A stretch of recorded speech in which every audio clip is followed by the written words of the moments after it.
Vous êtes très important, comme nous d'ailleurs, dans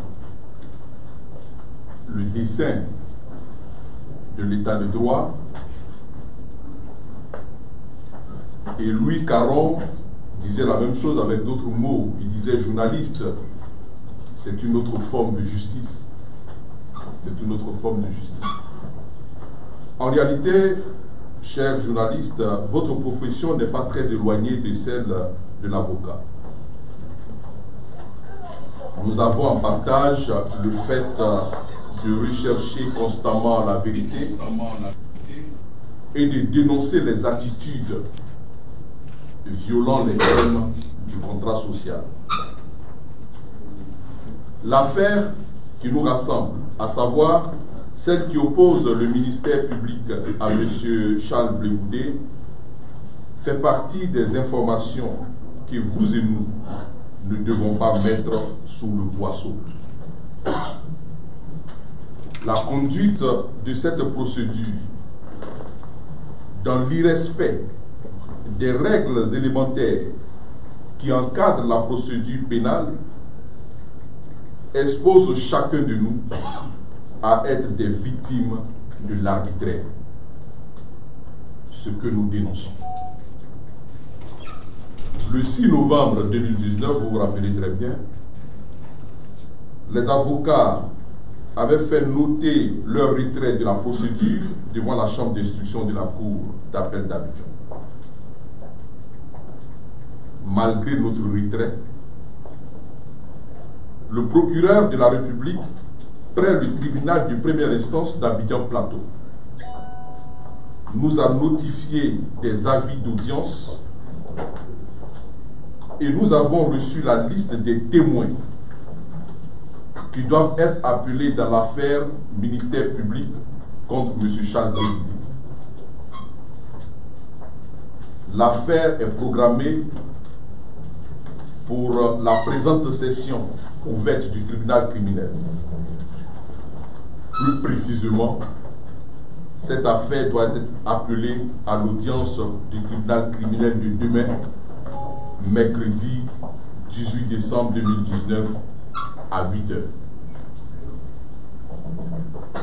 L'inscription de cette affaire, ministère public contre M. Charles Blé Goudé, sur le rôle du tribunal criminel dans le contexte particulier de notre client n'est pas sans poser de problème en ce qui concerne les entorses aux grands principes qui gouvernent la procédure pénale dans les États respectueux des droits de leurs citoyens. Devant une telle façon de faire, l'avocat ne peut pas se taire. Notre silence aurait été un manquement à notre devoir de défense. Nous avons donc décidé de dénoncer devant vous cet irrespect de la conduite du procès concernant M. Charles Blé Goudé. Pour ne pas spéculer, nous allons vous exposer les différentes violations des droits de M. Blé Goudé Charles dans cette affaire. Premièrement, le fait de juger M. Blé Goudé Charles alors qu'il est à la Cour pénale internationale du fait des autorités ivoiriennes viole l'alinéa 3 de l'article 7 de la Constitution de la République de Côte d'Ivoire. Ce que nous allons vous montrer. La Constitution de la République de Côte d'Ivoire, qui a été votée en novembre 2016, tout le monde se rappelle de tout ce qui avait entouré le vote de cette Constitution, dite de la troisième République. Et cette Constitution s'attache à certaines valeurs contenues dans l'article 7, alinéa 3, en ce qui nous concerne. Et cet article dit quoi? Cette disposition dit « Tout prévenu est présumé innocent jusqu'à ce que sa culpabilité ait été établie à la suite d'un procès équitable, lui offrant toutes les garanties indispensables à sa défense. » Ça, ce n'est pas nous qui le disons, c'est la Constitution de la République de Côte d'Ivoire qui le dit.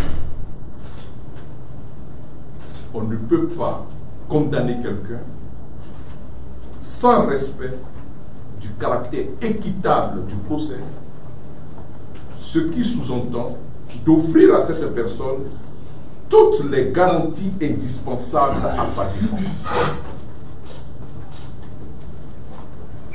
Par garantie indispensable à sa défense,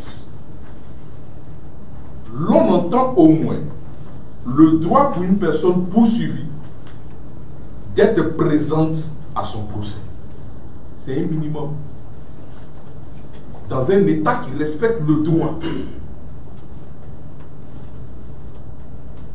Dans les États qui ne mettent pas le droit en vacances, dans le service public de la justice, le mépris d'un tel droit de l'accusé d'être présent à son procès entraîne la nullité de la procédure.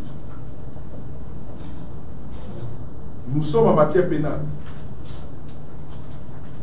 Dans cette matière spécifique, l'avocat ne représente pas son client, mais il l'assiste. C'est-à-dire que l'accusé est d'abord présent, puis son avocat est à ses côtés. La comparution personnelle de l'accusé à l'audience est une condition essentielle en procédure pénale, en ce sens qu'elle participe à la manifestation de la vérité, à la bonne administration de la justice et à l'exercice des droits de la défense. J'ai envie d'ajouter que c'est élémentaire. Nous sommes tous allés à l'école, nous avons fréquenté la faculté de droit, nous avons eu des professeurs de droit pénal, des professeurs de procédure pénale. C'est ce que nous avons reçu comme enseignement. La comparution personnelle revêt une grande importance en raison du droit de l'accusé d'être entendu et de la nécessité de contrôler l'exactitude de toutes les affirmations faites durant la procédure. Il est donc capital que ce dernier prenne part à l'audience pour y être entendu. Qu'est-ce qui pose problème dans notre cas d'espèce? Le procureur a un dossier dans lequel il n'ignore pas que la chambre d'accusation, à l'époque, nouvelle appellation de la chambre d'instruction, a rendu un arrêt numéro 67 du 21 mars 2014, et par cette décision, la chambre d'accusation à l'époque avait autorisé la remise de M. Charles Blé Goudé à la Cour pénale internationale. M. Blé Goudé se trouve ainsi à la CPI, non pas en villégiature, non pas de son fait, mais du fait de la volonté des autorités judiciaires de la Côte d'Ivoire. Il n'est pas en fuite, il n'est pas en exil volontaire à La Haye. Il ne refuse pas non plus de son fait de se soustraire à la justice. Notre client n'a pas délibérément provoqué cette situation. Comment le parquet peut-il faire inscrire une telle affaire au rôle du tribunal criminel, malgré ce fait voulu et acté de la remise de M. Blé Goudé par un arrêt de la chambre d'accusation de la Cour d'appel d'Abidjan aux autorités de la Cour pénale internationale. Cette programmation de l'audience, en l'absence de M. Blé Goudé Charles, dans un tel contexte, est une violation flagrante de ses droits élémentaires à un procès équitable qui requiert la présence de l'accusé en personne. Cette condition de la présence de l'accusé à son procès ne peut être suppléée par ces conseils que nous sommes. Nous ne représentons pas notre client dans un procès pénal. Je voudrais d'ailleurs reprendre les propos du procureur général près la cour d'appel d'Abidjan lors de sa conférence de presse qu'il avait donnée le 7 novembre 2019 à son cabinet. Il avait dit ceci et je vais le citer. Le procureur général a dit, devant la juridiction de jugement, on ne plaide pas par procuration. Je le cite.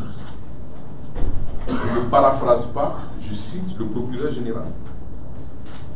Devant la juridiction de jugement, on ne plaide pas par procuration. Ça veut dire quoi? Ça veut dire qu'une personne qui doit être jugée doit être présente. Si elle n'est pas présente, elle est jugée par défaut. Ces avocats ne peuvent pas dire que puisque M. X n'est pas là, nous, on va répondre à sa place. Parce que la responsabilité pénale est personnelle et individuelle. L'avocat peut défendre son client, mais il ne peut pas se substituer à son client pour répondre à des questions sur des faits que lui-même n'a pas commis en plus. Donc ça voudrait dire quoi? Au moment du jugement, la présence de M. Blé Goudé sera nécessaire. Elle sera provoquée par des voies habituelles de convocation. S'il n'est pas là, les avocats ne pourront pas se substituer à lui pour répondre aux questions. S'il n'est pas là, il sera jugé par défaut. Fin de citation.